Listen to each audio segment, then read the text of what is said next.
오늘 우리에게 주신 하나님의 말씀은 요한복음 17장 20절에서 23절의 말씀입니다. 신약성경 177면에 있습니다. 요한복음 17장 20절에서 23절의 말씀을 봉독해 드립니다. 내가 비옵는 것은 이 사람들만 위함이 아니요 또 그들의 말로 말미암아 나를 믿는 사람들도 위함이니 아버지여 아버지께서 내 안에 내가 아버지 안에 있는 것 같이 그들도 다 하나가 되어 우리 안에 있게 하사 세상으로 아버지께서 나를 보내신 것을 믿게 하옵소서. 내게 주신 영광을 내가 그들에게 주었사오니 이는 우리가 하나가 된 것 같이 그들도 하나가 되게 하려 함이니이다. 곧 내가 그들 안에 있고 아버지께서 내 안에 계시어 그들로 온전함을 이루어 하나가 되게 하려 함은 아버지께서 나를 보내신 것과 또 나를 사랑하심 같이 그들도 사랑하신 것을 세상으로 알게 하려 함이로소이다. 윤인영 담임 목사님 나오셔서 예수님의 기도 하나됨이라는 제목으로 하나님 말씀 선포하시겠습니다. 할렐루야. 우리 옆에 있는 분과 인사 나누시겠습니다. 사랑합니다. 축복합니다. 잘 오셨습니다. 좋은 추석 되십시오. 아멘. 감사합니다. 성경의 말씀을 보면 예수님은 늘 항상 기도하신 것을 봅니다. 때를 얻거나 못 얻거나 기도하셨고요. 삶의 자리에서 성별하셔서 하나님 앞에 그렇게 매어 달려 기도하시는 예수님인 것을 우리는 볼 수 있습니다. 그렇게 기도하신 예수님께서는 우리에게도 기도하라, 하나님께 기도하라, 생명의 호흡과 같은 기도를 해야 한다, 이렇게 말씀하고 계신 것을 볼 수 있습니다. 예수님께서는 우리가 어떻게 기도해야 될지 알지 못할 때 주의 기도, 주님의 기도, 주기도문을 하심을 통하여 우리가 마땅히 드려야 될 기도의 내용, 기도의 모습도 우리에게 알려주셨지요. 감사한 것은 성경의 말씀을 보면 기도할 때마다, 예수님께서 기도하실 때마다 놀라운 일이 일어났다는 것입니다. 오병이어를 높이 들고 하나님 앞에 감사의 기도를 드리고 나누어 주시자 오병이어였는데요, 그저 오병이어였는데 그 자리에 있었던 많은 이들, 굶주리고 갈급하였던 이들이 함께 나눔의 역사를 통하여 하나님 나라를 그곳에서 경험하였다라고 성경은 증거하고 있습니다. 병든 이들을 만날 때마다 예수님은 기도해 주셨지요. 그들 한 사람 한 사람을 붙잡고 기도하셨습니다. 꼭 자신은 아니어도 자신의 자녀가 연약한 몸으로 힘든 시간을 보내고 있다라고 하면 그 자녀를 위하여 함께 기도해 주셨습니다. 놀라운 것은 예수님이 기도하여 주시자 병이 치유받음을 당하였다는 것입니다. 병이 치유하였다는 것이죠. 예수님께서 기도하시자 죽은 나사로가 살림의 역사를 경험하기도 하였습니다. 예수님께서 기도하시자 절망과 낙심의 현장이 기쁨과 감사의 현장으로 바뀌는 것을 우리는 성경 곳곳에서 발견할 수 있습니다.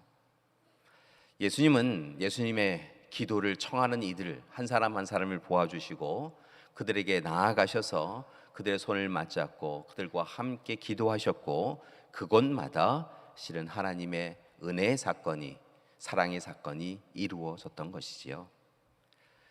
오늘 말씀 우리가 함께 요한복음 17장의 말씀을 읽었는데요, 실은 요한복음 17장의 말씀도 예수님의 기도의 말씀인 것을 봅니다. 예수님께서 실제로 중보기도 하신 내용을 담아놓은 것이 바로 요한복음 17장이지요. 그런데 요한복음 17장에 나와 있는 예수님의 기도의 그 사건, 그때를 살펴보면 아주 특별한 배경이 있는 것을 봅니다. 실은 예수님께서 그날 밤에 잡히시고 고난당하시고 죽임 당하시는 날이 다가온 바로 그 밤이었다는 것이지요. 제자들과 함께 식사를 마치시고 예수님께서 겟세마네 동산에 가셔서 하셨던 기도, 그 기도가 바로 요한복음 17장의 말씀이라는 것입니다. 여러분, 겟세마네 동산에서 하나님을 향하여 기도하시며 얼마나 간절히 기도하셨을까요?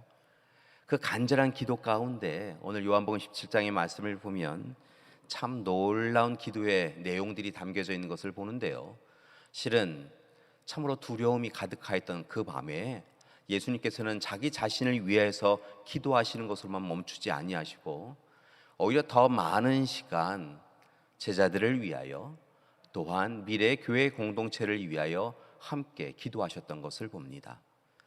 자신의 아픔을 당하여 자신의 고통에 대하여 기도하시는 것으로만 끝나신 것이 아니라 실은 제자들을 위하여 또한 익명의 제자들을 위하여 자신을 따르는 무리들을 위하여 그리고 이후에 이루어질 교회 공동체를 위하여 그날 그 밤에 눈물로 기도하셨다는 것이지요.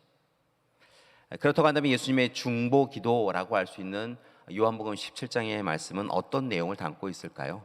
크게 보면 네 부분으로 구성되어 있습니다. 먼저 1절에서 5절의 말씀을 보면 예수님 자신을 위한 기도가 담겨져 있습니다. 예수님은 그 밤에 예수님 자신을 위한 기도를 하셨다는 것이지요. 그러실 수밖에 없으셨습니다. 왜냐하면 그때가 하나님의 때가 다가왔음을 알고 계셨기 때문입니다. 예수님은 하나님의 목적하심을 통하여 이 땅에 오셨습니다. 성육신하여 오셨지요. 그렇다고 한다면 하나님의 목적은 무엇이었을까요? 하나님께서는 죄로 인하여 죽음에 이를 수밖에 없는 피조물들을 안타깝게 여기셨습니다.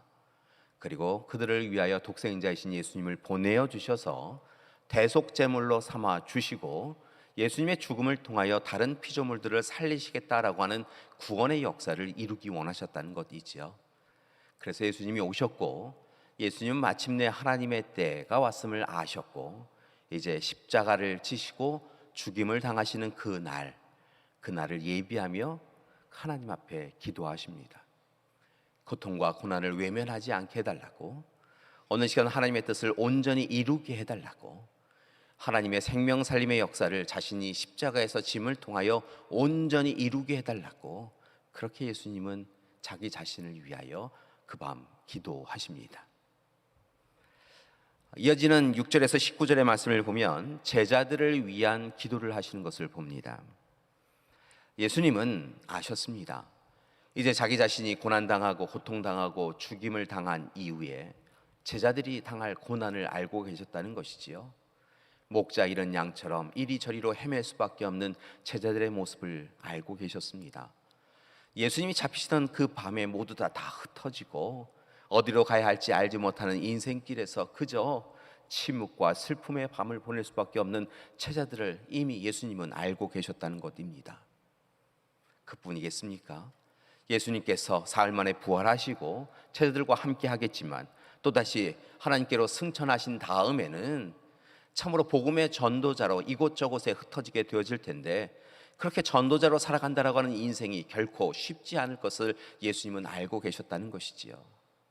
마지막 밤에 이것은 내 몸이다, 내 피다 라고 하며 제자들을 격려하시고 그들과 함께 하시겠다고 약속하셨지만 이제 예수님이 승천하신 이후에 이 땅에 남은 제자들이 이곳저곳에 나아가서 복음을 증거하다가 돌을 맞고 매질을 당하고 옥에 갇힐 것을 예수님은 아셨기에 그런 제자들을 위하여 그 밤에 또한 기도하셨다는 것입니다. 제자들이 지쳐 쓰러지지 아니하도록 제자들이 믿음의 용기를 가지고 이 환난을 잘 이겨낼 수 있게 해달라고 그렇게 하나님 앞에 기도하셨다는 것입니다. 20절에서 23절의 말씀은 예수님을 믿는 모든 이들, 익명의 제자들, 그리고 예수님을 따랐던 무리들, 그리고 이제 성령 체험 이후에 성령 강림 사건 이후에 이루어질 교회 공동체를 위하여 예수님은 기도하신 것을 봅니다. 특별히 하나님 자신이기도 하셨던 예수님께서는 이 하나님의 사람으로 살아간다라고 하는 것, 하나님의 복음을 딱 끝까지 이르러 증인의 삶을 살아간다라고 하는 것은 절대로 쉬운 일이 아닌 것을 아셨기에 교회 공동체를 위하여 하나님의 사람들을 위하여 열심히 기도해 주셨습니다. 그리고 마지막으로 24절에서 26절의 말씀을 보면 예수님은 다시 한번 큰 계명인 하나님 사랑과 이웃 사랑에 대하여 강조하며 이제 더욱 힘써서 서로 사랑하자. 서로 사랑하자. 제자들이 교회가 함께 서로 사랑하는 것이 하나님의 뜻이니 우리가 서로 사랑하자. 그렇게 격려해 주셨다는 것입니다.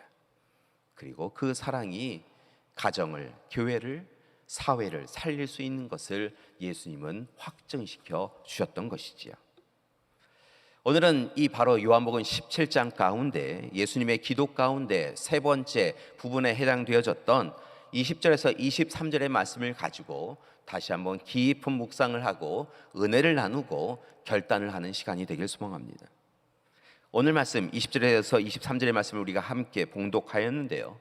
여러분, 결론적으로 말씀드리면 오늘의 말씀은 오늘 이 시대를 살아가는 저와 여러분, 교회 공동체를 향하여 예수님께서 끊임없이 당부하신 말씀의 핵심인 것을 봅니다.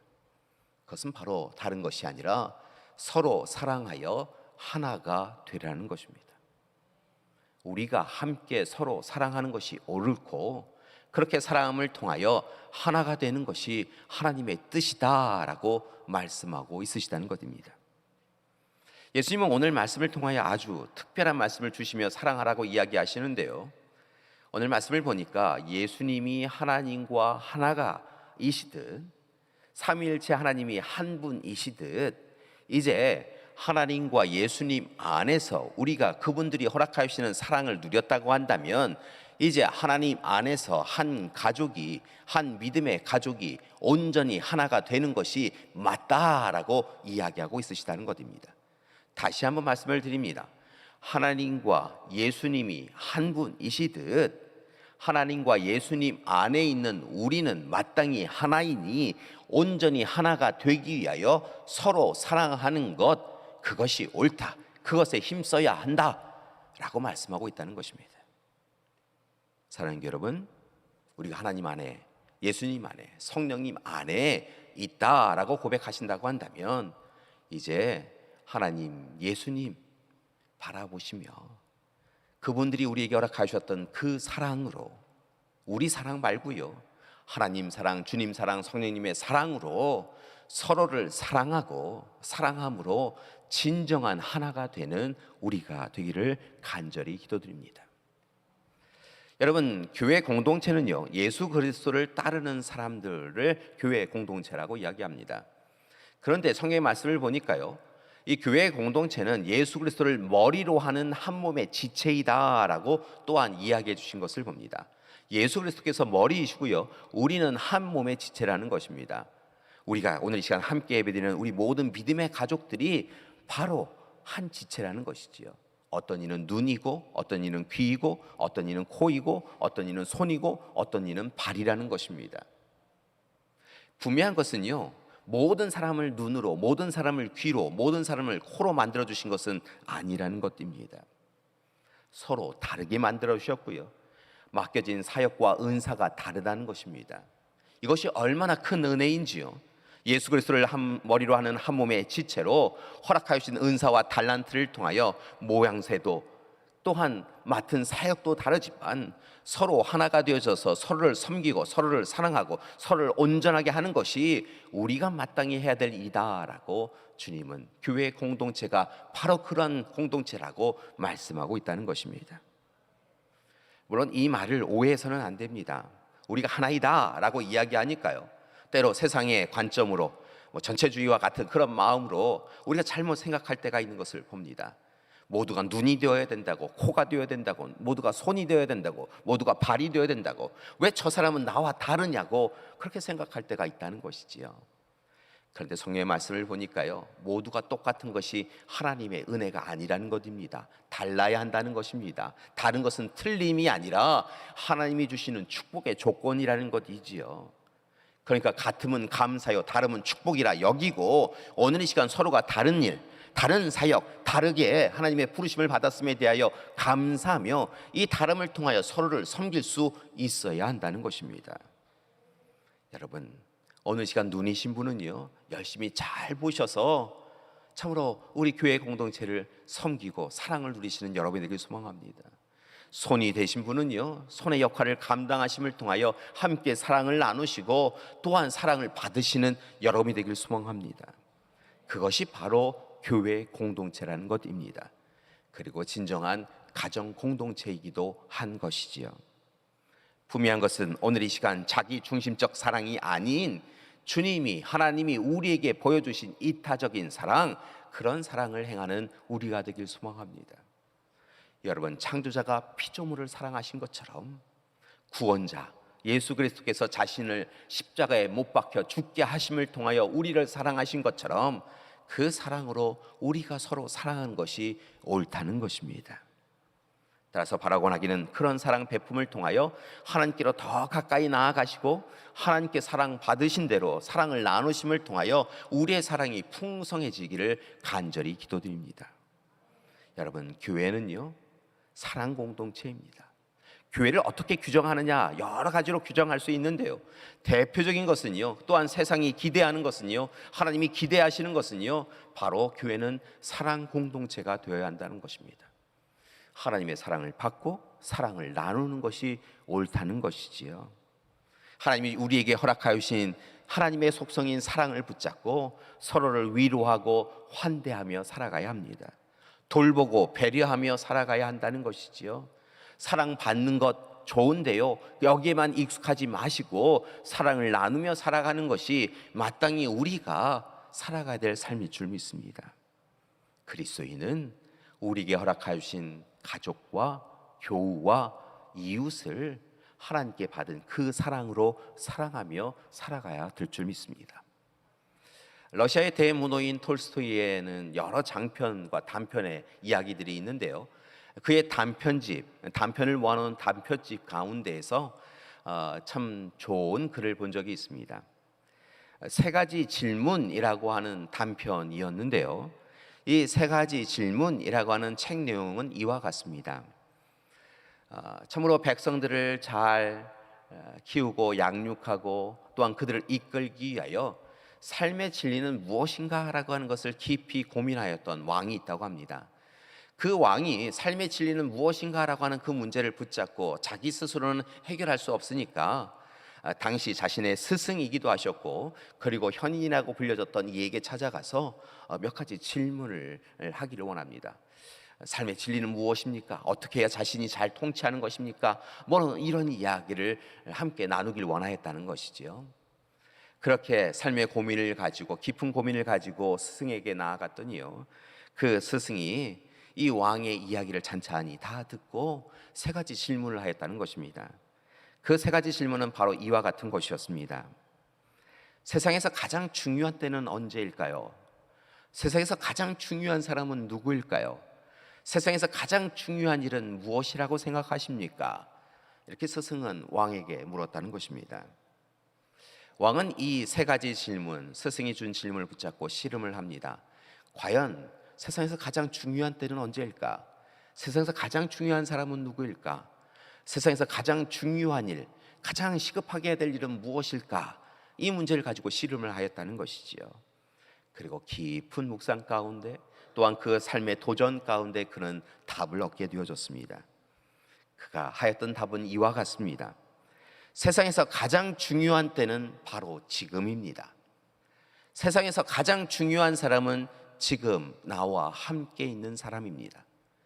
세상에서 가장 중요한 일은 다른 일이 아니라 나와 함께 있는 그 사람을 힘써서 사랑하는 것입니다. 사랑하는 여러분, 톨스토이는 기독교 사상에 많은 영향을 받았던 그런 작가였는데요, 오늘 이 세 가지 질문이라고 하는 이 단편을 통하여서 그런 우리에게 분명한 답을 허락해 주고 있습니다. 즉, 세상에서 가장 중요한 때, 세상에서 가장 중요한 사람, 세상에서 가장 중요한 일은 무엇일까? 오늘 이 시간 고민하고 있는 우리에게 이와 같이 답을 주고 있다는 것이지요. 세상에서 가장 중요한 때는 바로 지금입니다. 세상에서 가장 중요한 사람은 지금 우리와 함께 있는 사람입니다. 여러분 곁에 있는 가족이고 오늘 함께 예배드리고 있는 믿음의 가족이 여러분에게는 가장 중요한 사람이라는 것입니다. 그리고 이제 우리가 마땅히 해야 될 가장 중요한 일은 다른 것이 아니라 우리 곁에 있는 가족을, 우리 곁에 있는 믿음의 가족을 힘써서 사랑하는 것, 그것이 가장 중요한 일인 줄 믿습니다. 바라곤 하기는 오늘 지금 여기에서 우리 곁에 있는 가족과 교우를 힘써서 사랑하는 우리 믿음의 가족들 되시기를 간절히 기도드립니다. 고맙습니다. 성경의 말씀을 보니까요, 이렇게 서로 사랑하라, 사랑하자, 사랑에 힘쓰자라고 하는 이야기가 성경의 전체 내용인 것을 봅니다. 결국 성경이라고 하는 것은 다른 것이 아니라 하나님께서 우리를 사랑하셨다, 예수님께서 우리를 사랑하셨다, 지금도 사랑하신다라고 하는 내용이 결국 성경 말씀의 전체 전부인 것이지요. 우리를 향한 사랑, 끝없는 사랑, 그리고 그 사랑을 통하여 구원과 영원한 생명을 주게 해주겠다고 하신 약속의 말씀이 바로 성경의 내용이라는 것이지요. 여러분, 이 말씀을 구체적으로 몇 가지 사례를 여러분에게 소개하고자 합니다. 히브리서 10장 24절의 말씀을 보니까 이렇게 사랑하라고 이야기합니다. 서로 돌아보아 사랑과 선행을 격려하며 살라라고 이야기하십니다. 로마서 12장 10절의 말씀을 보니까 형제를 사랑하여 서로 우애하고 존경하기를 서로 먼저 해야 한다라고 이야기하고 계십니다. 사랑을 받는 것에 익숙한데요, 사랑을 주는 것에 익숙해야 한다, 먼저 행하는 것에 익숙해야 한다라고 성경은 우리에게 격려하고 있다는 것이지요. 에베소서 4장 2절의 말씀을 보니까 모든 겸손과 온유로 하고 오래 참음으로 사랑 가운데서 서로 용납하라는 것입니다. 우리의 사랑은 여러분 잠깐 사랑했다, 에이 사랑 안 해, 이런 것이 아니라 오래 참으며 서로를 사랑해야 한다는 것입니다. 먼저 용서하고 용납해야 한다는 것입니다. 그게 사랑이라는 것이지요. 갈라디아서 5장 13절의 말씀을 보니까 오직 사랑으로 서로 종노릇하는 것이 옳다, 그게 사랑이다라고 말씀하고 있는 것입니다. 주인 노릇하며 사랑하는 것, 베풀듯이 시에 베풀듯이 사랑하는 것이 아니라 그저 내게 받은 그 사랑이 감격스러워서 먼저 무릎 꿇고 서로 종노릇하며 상대방을 높이며 사랑하는 것, 그것이 진정한 사랑이다, 그 사랑으로 힘써 사랑해야 한다라고 성경은 이야기하고 있다는 것입니다. 교회 여러분, 이 세상은 점점 더 사랑하기 참 쉽지 않은 세상이 되고 있습니다. 세상의 노래나 세상의 이야기들은 사랑에 대해 왜 그렇게 많이 이야기하는지요. 그런데 정작 사랑하는 사람은 없습니다. 미움과 다툼과 시기가 이 세상을 이끌어가고 있습니다. 세상에는 전쟁과 테러의 소식이 끊임없이 들려옵니다. 사람이 사람을 해하는 이야기가 들려옵니다. 끔찍한 이야기, 있을 수 없는 이야기들이, 미움으로 가득한 이야기들이 계속하여 들려옵니다. 세상의 이야기만 그런 것은 아닙니다.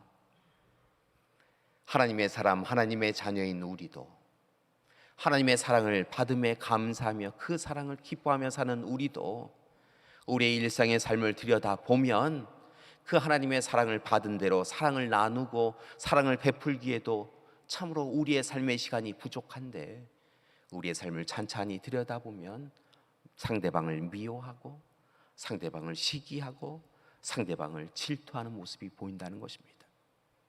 아주 작은 일에도 분노하여서 화를 참지 못하여 우리의 언행을 참으로 우리 스스로 감당하기 어려울 수밖에 없는 그런 일들을 행하고 있더라는 것입니다.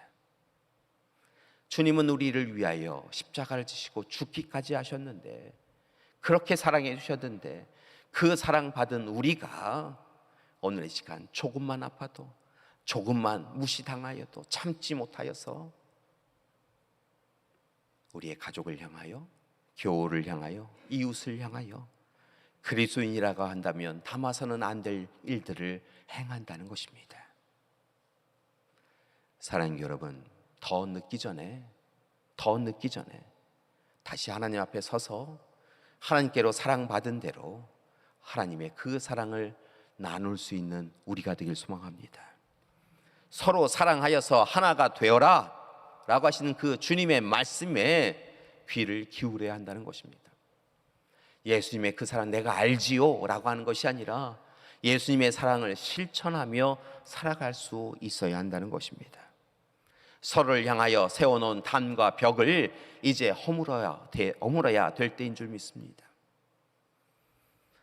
상대방과 나의 사이를 담과 벽을 세워놓고 저 사람은 도대체 용서할 수 없는 사람이다, 저 사람은 볼 수 없다, 저 사람은 왜 오늘 이렇게 자주 만나는 거냐 라고 이야기하며 분노와 화를 키워나가는 것이 아니라 오늘 시간 우리를 애처롭게 바라보시는 그 주님을 바라보며 힘들고 어렵지만 한 발 더 나아가 먼저 서로 사랑하고 주님 사랑 전하고 그렇게 하나가 되도록 노력해야 한다는 것입니다. 서로의 관점과 기준이 다르다고 함부로 대하해서는 안 된다는 것입니다. 먼저 사랑하고 마지막까지 사랑하는 것, 그것이 오늘 이 시간 주님이 잡히시던 날 밤에 우리를 위하여 기도하신 기도인 것을 잊지 마시고 오늘 이 시간 주님 앞에 부끄럽지 않도록 그렇게 서로 먼저 사랑하는 우리가 되어야 될 줄 믿습니다. 주님이요, 마음 아파하고 삶이 공고한 이들에게 찾아가서 함께 웃고 우셨던 것을 봅니다. 때로 주님의 그 사랑법을 이해하지 못한 이들이 조롱하고 멸시하며 왜 그렇게까지 사랑하냐고, 뭐 굳이 그렇게까지 사랑하냐고 그렇게 이야기할 때도 주님은 오늘 시간 사랑받지 못하여 아파하는 이들에게 찾아가서 그들을 감싸 안았습니다. 그리고 그들을 향하여 사랑하셨지요. 주님은 십자가에서 자신을 향하여 칼과 창을 찌르는 이들을 향하여 네가 하나님의 아들이면 내려와 봐라고 조롱하고 멸시를 향하는 그들을 향하여서도 하나님, 저들이 알지 못해서 그래요. 하나님, 저들을 용서해 주세요. 저들의 죄를 저들에게도 돌리지 마시옵소서. 그렇게 그들을 위하여 자신을 향하여 미움의 이야기를 하는 이들을 향하여서도 기도하셨던 주님이시라는 것 있지요. 바라고 나기는 그 사랑 받았다고 한다면, 우리가 그리스도인이라고 고백하며 살아간다고 한다면 이제 주님이 우리에게 부탁하신 대로, 중보기도 하신 대로 서로 사랑하여 하나가 되는 우리가 되길 소망합니다. 미움과 다툼이 가득한 이 세상에 화해자로, 위로자로, 평화를 만들어가는 사람으로 살아가야 한다는 것입니다. 물론 이것은 절대 쉽지 않은 일인 줄 압니다. 우리의 마음이 굳어져서 참 쉽지 않은 일입니다. 여러분, 우리의 미움이 우리를 얽어매고 있습니다. 그래서 가족을 향하여 분노하고 교우들을 향하여 분노하고 내 뜻대로 안 되면 화를 내며 살아가는 것이 이 세상입니다. 그래서 그리스도인들도요, 하나님이 주신 사랑으로 가득하여 미소 짓는 인생보다는 심각하고 타인을 향하여 미움이 가득 차서 그렇게 보아도 두려운 얼굴들이 되어가고 있다는 것이지요. 사랑하는 여러분, 우리의 마음을 들여다보길 원합니다. 우리의 마음에 하나님의 사랑이 있습니까? 어느 시간 그 하나님의 사랑으로 서로를 바라보고 있습니까? 우리는 하나님 주신 그 사랑으로 하나가 되고 있습니까? 사랑하는 여러분, 다시 하나님 앞에 서서 하나님 사랑으로, 하나님이 베풀어 주신 사랑으로 서로 사랑하고 온전히 하나가 되는 그런 가정과 교회가 되기를 간절히 기도드립니다. 오늘은 그리스도인의 사랑이 어떠해야 하는지를 잘 표현해 준 안도연이라고 하는 시인분의 연탄 시리즈 중에 시를 2개를 소개해드리고 말씀을 마치고자 합니다. 이 안도연 시인은 연탄 시리즈 시를 3개를 지었는데요, 이 시 중에 2개를 여러분에게 소개해 드립니다. 먼저는 너에게 묻는다라고 하는 시입니다. 함께 우리 시인인 것처럼 또 시를 낭독하는 사람인 것처럼 함께 시를 낭독하기를 원합니다. 귀로만 듣지 마시고요, 마음에 새기시고요, 이 시인이 끊임없이 고민하여 내뱉은 이 시가 무슨 내용인지 함께 살펴보셨으면 좋겠습니다. 우리 함께 너에게 묻는다라고 하는 시를 함께 낭독해 보시겠습니다. 연탄재 죄송합니다. 앞에를 다시 한번 보여주시겠어요? 연탄 한 장 아니라요, 너에게 묻는다 앞에 부분을 다시 한번 보여주세요. 아직 안 읽었어요. 고맙습니다. 너에게 묻는다 우리 함께 낭독하시겠습니다. 연탄재 함부로 발로 차지 마라. 너는 누구에게 한 번이라도 뜨거운 사람이었느냐. 사실은 이 시를요, 처음 읽고 나서요 굉장히 충격을 받고요, 한 100번을 읽었던 것 같아요. 그 자리에 서서요, 이 안도현 시인의 시를 붙잡고요. 너에게 묻는다. 마치 안도현 시인이 저에게 묻는 것처럼요. 그렇게 읽다 보니까 하나님이 저에게 묻으신 것 같더라고요. 연탄재 함부로 발로 차지 마라. 우리 왜 어린 시절에 연탄재 막 발로 차고 다녔잖아요. 너는 누구에게 한 번이라도 그렇게 뜨거운 사람이었느냐? 오늘 시간 우리에게 묻는 시간이 되기를 소망합니다. 두 번째 시는요, 앞서서 잠깐 보여주셨지만 역시 연탄 시리즈의 시 연탄 한 장입니다. 역시 우리 함께 낭독해 보시겠습니다. 또 다른 말도 많고 많지만 삶이란 나 아닌 그 누구에게 기꺼이 연탄 한 장 되는 것. 뒤를 이어주셔요. 시가 꽤 깁니다. 고맙습니다. 방구들 선득선득해지는 날부터 이듬해 봄까지 조선팔도 거리에서 제일 아름다운 것은 연탄자가 부릉부릉 힘쓰며 언덕길 오르는 거라네.